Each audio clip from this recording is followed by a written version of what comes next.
하나님의 말씀 함께 봉독하시겠습니다. 일은 두 사람이 기쁨에 차서 돌아와 보고하였다. 주님, 주님의 이름을 대면 귀신들까지도 우리에게 복종합니다. 예수께서 그들에게 말씀하셨다. 사탄이 하늘에서 번갯불처럼 떨어지는 것을 내가 보았다. 보아라, 내가 너희에게 뱀과 정갈을 밟고 원수의 모든 세력을 누를 권세를 주었으니 아무것도 너희를 해하지 못할 것이다. 그러나 귀신들이 너희에게 굴복한다고 해서 기뻐하지 말고 너희의 이름이 하늘에 기록된 것을 기뻐하여라. 아멘. 진정한 기쁨과 승리라는 주제로 말씀을 나누겠습니다. 오늘 말씀에 들어가기에 앞서서 조금 그 전에 있었던 이야기들을 할 수밖에 없는데요. 오늘 이 스토리는 어떻게 보면 결론이지 않습니까? 이 결론이 있기 전에 많은 과정들이 있었는데 혹시 기억나십니까? 전투 준비 완료라는 주제로 설교를 했었는데 그때로 조금 돌아갈 필요가 있다라는 거예요. 그 페이퍼 옆에도 그 말씀을 가져왔는데 한번 같이 읽겠습니다. 시작. 그들이 길을 걷고 있는데 어떤 사람이 예수께 말하였다. 나는 선생님이 가시는 곳이면 어디든지 따라가겠습니다. 예수께서 그에게 말씀하셨다. 여우도 굴이 있고 하늘에 나는 새도 보금자리가 있으나 인자는 머리 둘 곳이 없다. 네. 그때 본문 말씀인데요. 예수님께서 이제 길을 가고 계시는데 갑자기 어떤 사람이 딴에는 좀 잘해보겠다는 메시지였죠. 예수님, 저는 예수님 가는 곳 어디면 다 갈 겁니다. 그때 약간 그 예수님께서 사마리아 갔다 거절당해서 분위기가 침체되었었다고 말씀드렸습니다.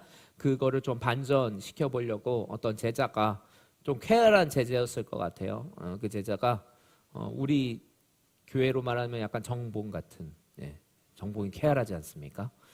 목사님, 저 목사님 하시는 건 다 하겠습니다. 이렇게 했는데 제가 되게 차갑게 정봉해보고 난 가진 게 없어. 이러면은 약간 분위기가 쎄하지는 거 아닙니까? 이때 분위기라고 생각하시면 돼요. 여우도 굴이 있고 새도 보금자리가 있는데 나는 아무데도 없어. 분위기가 참 차가워졌겠죠. 그러면서 예수님이 말씀을 이렇게 이어가셨다고 했어요. 함께 읽겠습니다. 또 예수께서 다른 사람에게 나를 따라오너라 하고 말씀하셨다. 그러나 그 사람이 말하였다. 주님, 내가 먼저 가서 아버지의 장례를 치르도록 허락하여 주십시오. 그러나 예수께서는 그에게 말씀하셨다. 죽은 사람들을 장사하는 일은 죽은 사람에게 맡겨두고 너는 가서 하나님 나라를 전파하여라. 저번에도 말씀드렸듯이 엄청 단무지라 그러죠. 단순무지한 약간 그런 느낌. 단호하게. 너 나 따라와. 예수님 저 장례를 먼저 치르고 예수님 따라가겠습니다 했더니 죽은 사람들 보고 장례하라고 해. 너무 이 살벌한 말 아닙니까? 되게 차가운 이 메시지에 그때 제자들 심정이 어땠을까요? 되게 긴장됐겠죠. 예수님 왜 이러지? 되게 사랑이 많으신 분인데 왜 이러시지? 이렇게 했을 텐데 결정적인 말씀까지 딱 날리지 않습니까? 한 번 더 읽겠습니다. 또 다른 사람이 말하였다. 주님, 내가 주님을 따라가겠습니다. 그러나 먼저 집안 식구들에게 작별 인사를 하게 해주십시오. 예수께서는 그에게 말씀하셨다. 누구든지 손에 쟁기를 잡고 뒤를 돌아보는 사람은 하나님 나라에 합당하지 않다. 정말 예수님께서 결정적인 말씀을 딱 던지신 거예요. 나야 세상이야. 결정해. 그때 설교를 했기 때문에 자세하게 말씀을 안 드리겠지만 되게 예수님께서 단호하셨고 어떻게 보면은 되게 엄하셨던 거예요. 그런데 중요한 거는 예수님이 이렇게까지 하신 거는 오늘의 결과, 오늘 같이 읽었던 그 본문의 그 결과를 아셨기 때문에 하셨다라는 거예요. 승리할 걸 이미 알고 있기 때문에 그 승리를 맛보기 전에 받아야 될 그 훈련을 예수님께서 하셨다는 거예요. 말씀으로. 그러면서 이 말씀을 하셨죠. 가거라, 내가 너희를 보내는 것이 양을 이리로 가운데로 보내는 것과 같다.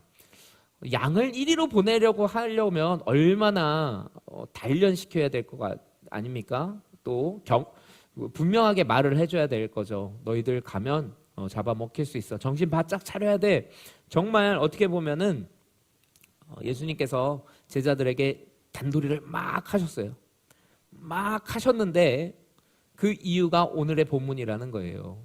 기쁨으로 승리할 걸 아셨기 때문에 예수님은 이 제자들이 분명히 승리할 걸 아셨기 때문에 그들에게 이렇게 어떻게 보면 좀 독하게 말씀하셨다라는 거예요. 그거를 우리가 오늘 한 번 더 이렇게 말씀을 기억하고 상기하고 오늘 말씀으로 들어가야 됩니다. 결과와 과정은 같습니다, 여러분. 제가 설교 때 자주 드리는 말인데요. 여러분, 우리가 살면서 힘든 일들 많이 겪지 않습니까? 오늘 이 시간에도 마음이 막 찬양하면서 막 가벼운 분들도 계시겠지만 무거운 분들도 계실 거예요.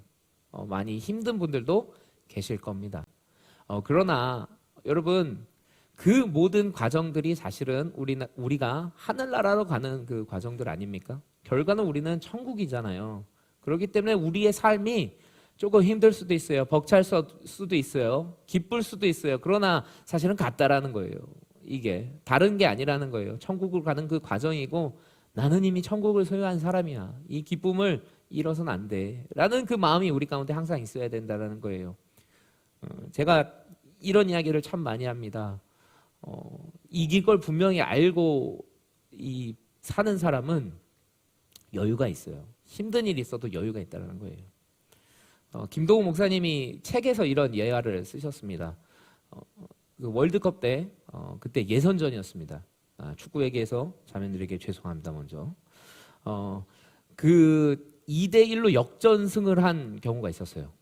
그때 그 예선전이었는데 일본과 이 경기였는데 1대0으로 지다가 그때 이름까지 기억나요. 서정환 선수랑 무슨 선수였는데 그 선수가 골을 넣어서 2대1로 엄청 그 극적인 역전승이 일어나는 그 경기가 꽤 오랫동안 이렇게 화두가 됐었던 적이 있습니다.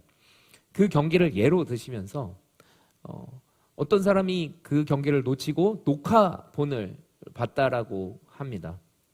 결과를 모르고. 근데 1대0이 되는 순간 너무 낙심이 됐다라는 거예요. 너무 낙심이 돼서 어떻게 하지? 질 것 같은데? 막 이러는데 옆에 같이 봤던 한 사람은 너무 여유 있게 봤다라는 거죠. 그 사람은 2대1로 이길 걸 알고 보는 사람이라는 거죠. 그러면은 그 어떻게 보면은 질 것 같은 조마조마한 그 상황이 오히려 지금 웃어라. 우리가 이긴다. 이렇게 오히려 이야기할 수 있다는 거죠. 사랑하는 우리 청년 여러분, 우리는 어떻게 보면은 승리를 알고 사는 사람들 아닙니까? 승리를 알고 사는 사람에게 이 고난이라는 게 과연 정말 고난일까요? 고난이 아니라는 거죠. 예수님께서 제자들에게 참 어떻게 보면 독하게 몰아붙이셨어요. 그런데 그 이유가 있어요. 승리할 걸 아셨기 때문에. 승리할 걸 아셨기 때문에 그 승리를 맛보기 위한 그 과정을 반드시 제자들이 거쳐야만 했다라는 겁니다. 그 이야기를 뒤에 가서 좀 더 할 건데요. 제자들에게는 그 말이 꼭 필요한 시점이었다는 거죠. 여러분, 우리가 삶을 살면서 지금 힘든 일들 겪습니다. 고난을 겪습니다. 안 겪는 거 아니에요. 그러나 이 일은 정말 승리를 위해 가는 여정 아닙니까? 예. 우리 결과는 이미 알고 있잖아요. 천국이고 승리인 걸 이미 알고 있잖아요. 그렇다면 우리 삶에 일어나는 모든 힘든 일들 또는 좋은 일들 다 사실은 천국으로 향하는 그 과정 가운데의 일이기 때문에 우리가 어떻게 보면은 너무 힘들어하지 않아도 돼요. 또는 너무 그 기쁨에 취하지 않아야 된다라는 겁니다. 오늘 말씀은 이 말씀을 가지고 기억하면서 들어가야 합니다. 오늘 말씀이 이렇게 시작됩니다. 72사람이 기쁨에 차서 돌아와 보고를 하였다라는 거예요. 얼마나 기뻤는지 말도 못할 정도로 기뻐했던 것 같아요. 그 뒤에 대화들을 보면은 정확하게 그 의미가 나오는데 우리가 한 가지 기억할 게 있어요. 적이 강하면 강할수록 승리의 기쁨이 크다라는 겁니다. 정말 우리가 이길 수 없을 것 같은 그런 그 상대를 이겼을 때 그 기쁨은 정말 크다라는 거죠. 당연히 질 거라고 생각했던 그 다윗이 골리앗을 물리쳤을 때 이스라엘 백성의 기쁨은 너무나 컸습니다. 예를 들면 공부를 아주 잘해서 카이스트를 갈 정도의 실력이 있는 사람이 서울대를 갔다고 해보십시오. 그냥 간 겁니다, 그건. 근데 우리가 만약에 올해 수능을 봤는데 서울대를 붙을 실력의 그 점수가 나왔다고 생각해 보십시오. 엄청 기쁜 거겠죠. 예, 이와 마찬가지예요. 사실 제자들이 정말 양인데 양들이 이리 무리를 들어가서 어떻게 보면 이리들을 다 이렇게 짓밟고 온 겁니다. 이 일은 어떻게 보면 제자들에게 어마어마한 큰 기쁨을 줬다라는 거예요. 도저히 이길 수 없는 상대인데 우리가 오히려 이기고 돌아왔다라는 이 기쁨은 너무 큰 기쁨이었다라는 거예요. 그 대화가 이제 시작됩니다. 주님, 주님의 이름을 대면 귀신들까지도 우리에게 복종합니다. 여러분, 이 메시지가 얼마나 큰 메시지인지를 기억하셔야 돼요. 사실 정말 귀신 들린 사단에게 사로잡혀 있는 사람들 그 누구의 말도 듣지 않습니다. 세상도 어찌할 수 없는 존재들이에요. 사실 진짜 막 가는 사람들은 세상 법으로도 어떻게 세상 힘으로도 안 되지 않습니까, 여러분? 네, 그런 사람들 보면은 세상에서도 그냥 피하라고 합니다. 도망가야 된다고 얘기를 해요. 그런 사람들 정말 세상의 그 어떤 힘과 능력으로도 감당이 안 되는 그런 무리들이 있지 않습니까?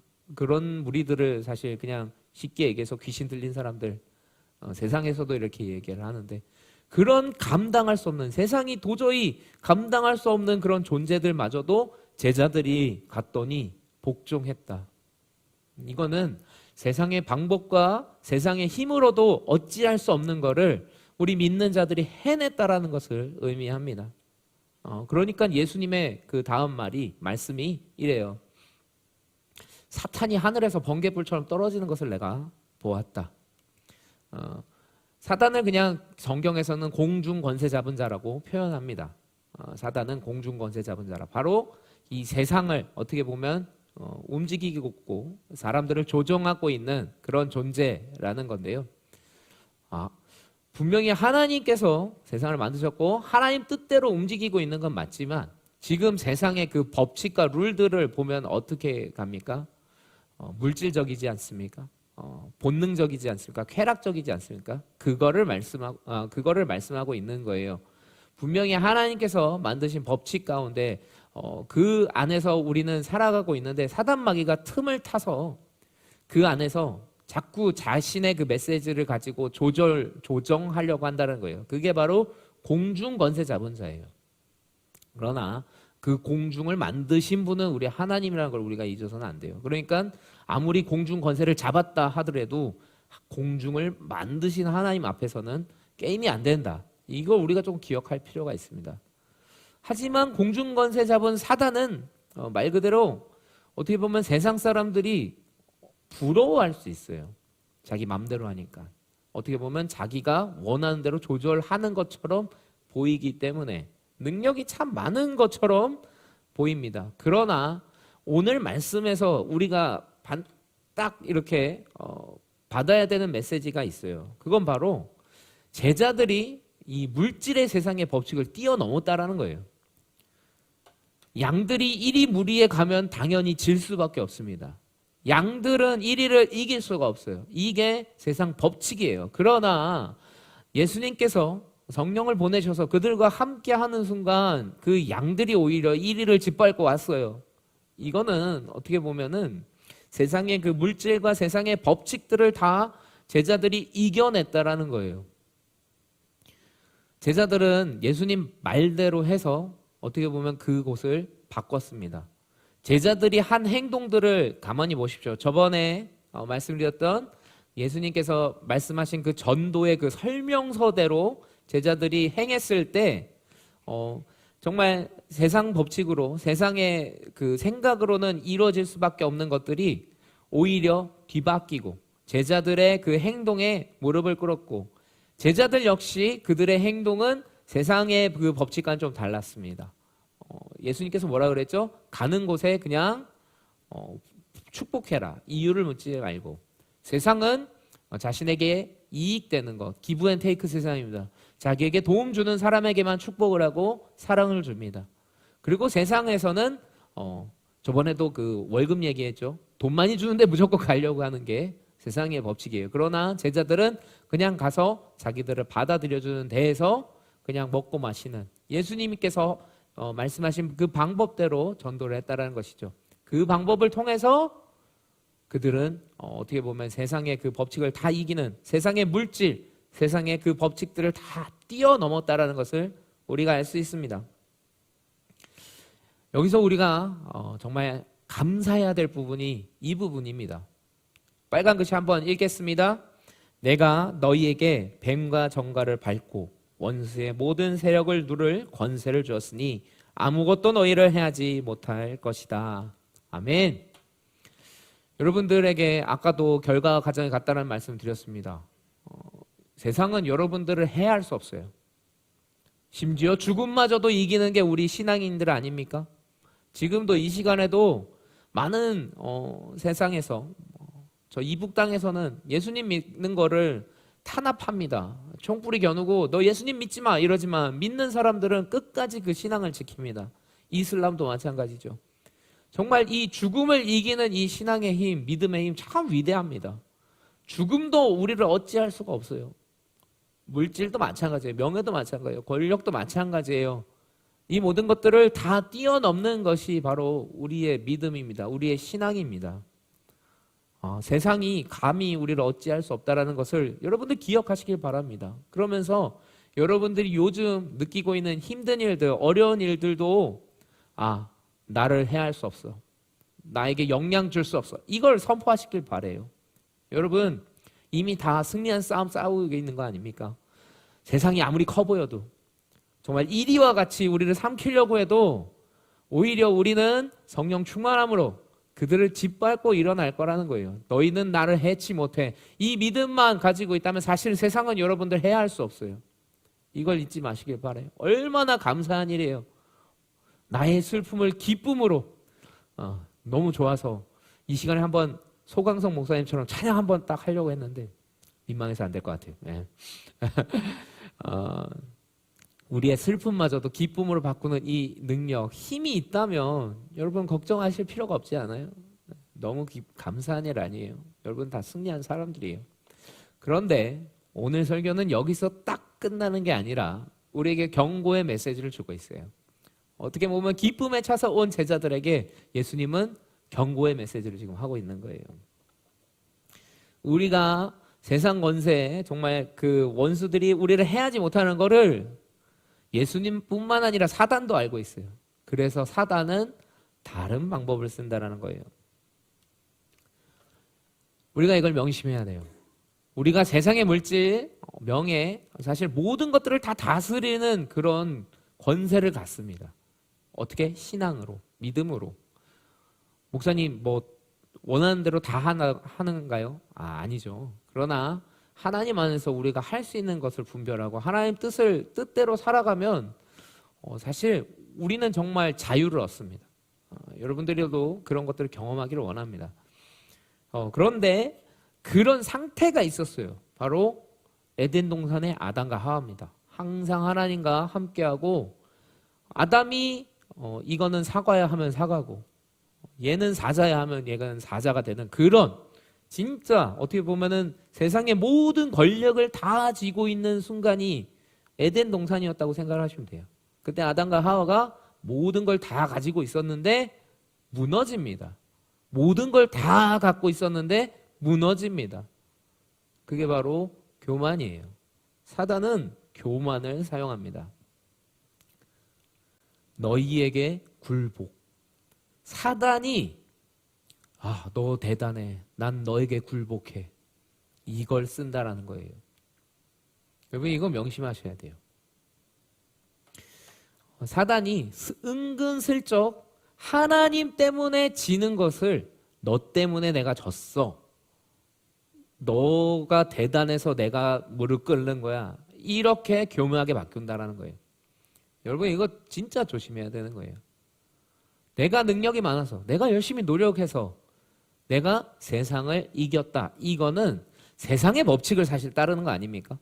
세상의 법칙은 뭐예요? 능력 많은 사람 0.0001%가 모든 걸 독식한다가 세상의 법칙 아닙니까? 은근슬쩍 사단이 그걸 우리에게 다시 주는 거예요. 아닌데 우리가 세상을 이기는 거는 성령님으로 예수님의 그 방법대로 했기 때문에 이긴 거였는데 은근슬쩍 세상이 너 대단해. 너가 대단해서 내가 무릎 꿇는 거야. 이렇게 하는 순간, 그 교만이 들어오는 순간 우리가 진다라는 거예요. 하와에게 뱀을 통해서 사단이 한 얘기가 뭐죠? 너 하나님만큼 대단하구나. 이런 거예요.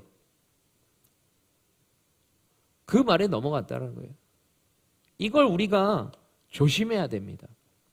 그렇기 때문에 예수님이 우리에게 이걸 이야기합니다. 너희 이름이 하늘에 기록된 것을 기뻐하여라. 저는 제 목회의 가장 중요한 부분이 이 부분이라고 생각을 합니다. 사단 마귀가 우리에게 은근슬쩍 거짓말을 하는 게 너 정말로 다 가지고 있냐? 너 정말 모든 거 다 얻었냐? 이렇게 물어보고 우리를 속인다라는 거예요. 다 가지고 있음에도 불구하고 가지고 있지 못한 것처럼 자꾸 속인다라는 거예요. 그 속임수에 넘어가면 우리들의 기준이 뭘로 바뀌냐면 세상에서 해낸 것들, 바로 성취로 바뀐다라는 거예요. 와, 나 이번에 SBS 나간다. 와, 내가 만든 게임이 수백만에게 팔렸어. 내가 만든 음악이 수백만의 사람들을 감동시켰어. 내가 만든 영화가 황금상을 탔어. 이런 성취가 여러분들의 그 목적과 어떻게 보면 여러분들의 모든 것이 돼버리는 순간 사실 여러분 지는 게임 하는 거예요. 성취로 모든 것들을 다 얻은 것처럼 생각하게끔 만드는 게 사단의 계략인 거예요. 대통령이 당선되면 너무 명예로운 거죠. 대한민국 사실 넘버원이잖아요. 자, 은퇴하고 지금 내려간 사람들의 삶이 어떻습니까? 항상 그 대목꾼들에게 둘러싸여서 너 이거 잘못했어, 사과해. 이런 이야기 듣는 게 대통령의 삶인 거예요. 성취가 우리의 모든 것이 돼버리는 순간에 더 많이 가진 사람이 보이게 돼 있어요. 더 많이 가진 사람, 더 많이 가진 사람. 사실 그렇게 되면 공중권세 잡은 사단이 딱 보일 거예요. 그러다 보면은 우리가 누구를 경배하고 있는 거죠? 가지고려만 하면, 성취하려고만 하면 결국 우리는 다시 지는 게임을 한다라는 거예요. 예수님은 이걸 분명하게 얘기하신 거예요. 사단 마귀가 너희들에게 막 순종하는 것 같지? 그것 때문에 너희들 기뻐하지 마. 사실 하늘나라에 너희 이름이 있다는 게 가장 우리에게 기쁨이란다. 제가 목회에 있어서 가장 중요하게 얘기한 부분이 이 부분입니다. 성취가 아닌 우리 삶의 스타일이라는 거예요. 오늘 설교의 제목, 진정한 기쁨과 승리입니다. 여러분, 진정한 기쁨과 승리는 무엇입니까? 천국 시민의 품격입니다. 이 품격을 잃으면 사실 다 잃는 겁니다. 제자들이 막 기뻐하는 그 삶이 단순히 그 순간에 정말 마귀들도 세상들도 다 우리에게 무릎 꿇었다, 이걸로 기뻐해서는 안 된다라는 거예요. 왜냐하면 예수님은 분명히 아셨어요. 제자들이 예수님 십자가 달릴 때 다 뿔뿔이 흩어지고 무너질 걸. 성취가 모든 것을 막 대변하기 시작할 때에는 이런 패망이 옵니다. 그렇기 때문에 우리는 성취와 상관없이 항상 천국 시민답게 이 품격을 가지고 살아야 돼요. 여러분, 우아하게 사십시오. 멋지게 사십시오. 좀 멋있게 사십시오. 이 멋있다라는 것, 여러분, 세상에서 잘 나가라는 뜻이 결코 아닙니다. 저번 주 수요일 날 제가 설교했던 거 기억해 주시기 바랍니다. 잘 되는 것. 잘 되면 예수님 닮는 게 잘 되는 겁니다. 저는 우리 청년들이 지금과 무언가를 성취했을 때 동일했으면 좋겠어요. 요멜이 이제 SBS 나가고 우승할 줄 믿습니다. 그러나 우승하지 않았더라도 지금 이 순간의 기분 그대로였으면 좋겠어요. 우리 원 감독님이 멋진 영화 만들게 해달라고 계속 기도하고 있어요. 그런데 원 감독님이 황곰상을 수상하고 아카데미를 수상하셔도 지금 마음 그대로였으면 좋겠어요. 수상하기 전이나 한 후나 같은 마음이었으면 좋겠다는 거예요. 성취가 우리의 마음과 기분을 왔다 갔다 하게 한다는 거 조심해야 된다는 거예요. 예수님 이걸 경고하고 있는 거예요. 왜냐하면 그 성취한 것 때문에 취해서 이게 나의 진짜 기쁨이야 이래 버리는 순간 다시 우리는 지는 게임을 하게 되기 때문이에요. 사실은 사단 마귀에게 다시 속는 거라는 거예요. 성취가 없어도 항상 품위 있게 살아가는 것 자체가 우리에게 기쁨이 돼야 됩니다. 아, 나는 하늘나라 시민이지, 천국을 소유했지, 물질에 구애받지 않지, 사람들의 인정에 구애받지 않지, 사람들의 명예에 구애받지 않고 있지. 건강하지 않아도 기쁠 수 있지. 여러분, 이거를 우리가 꼭 기억했으면 좋겠어요. 우리 삶 안에 기억했으면 좋겠어요. 저는 여러분들이 많은 것들을 성취하기를 기도하고 있어요. 그러나 그럼과 동시에 예수님과 똑같이 이 메시지를 여러분들에게 해주고 싶어요. 성취했다라는 것 때문에 기뻐하지 말고 내가 하늘나라 시민인 것을 기뻐했으면 좋겠어요. 가지고 있는 것들 이거 다 놓고 가야 되는 곳이 천국 아닙니까? 1등한 거, 상 받은 거 그거 천국 못 갖고 가요. 다 없어지는 거예요. 썩어지는 거예요. 하지만 우리가 살아왔던 이 품격은 분명히 천국을 가지고 갈 수밖에 없어요. 천국에서도 이 태도, 이 스타일 그대로 살아갈 겁니다. 그건 변하지 않을 거예요. 그렇다면 여러분, 우리 삶에서 가장 중요한 게 무엇이겠습니까? 그걸 기억하시면서 살아가는 저와 여러분 되길 주님으로 축원드립니다. 같이 찬양했으면 좋겠어요. 이 허무한 시절 지날 때, 깊은 한숨 내쉴 때, 오늘 정말 찬양이 제가 드리려는 메시지와 너무나 동일했어요. 우리가 제일 기뻐해야 될 것, 그리고 진짜 승리가 무엇이냐고 기억할 필요가 있어요. 성령 충만한 것. 성령님과 함께 이 힘든 세상이지만 천국을 살아가는 것. 세상 살면서 무언가 성취할 수 있어요. 가질 수 있어요. 세상적인 기준으로 볼 때 승리할 수 있어요. 그러나 그거보다 더 중요한 건 내가 지금 이 순간 성령과 함께하며 천국을 누리고 있는가, 천국 시민의 품격을 가지고 살고 있는가, 이걸 항상 기억하며 살아가시는 저와 여러분 되길 주님의 이름으로 축원드립니다.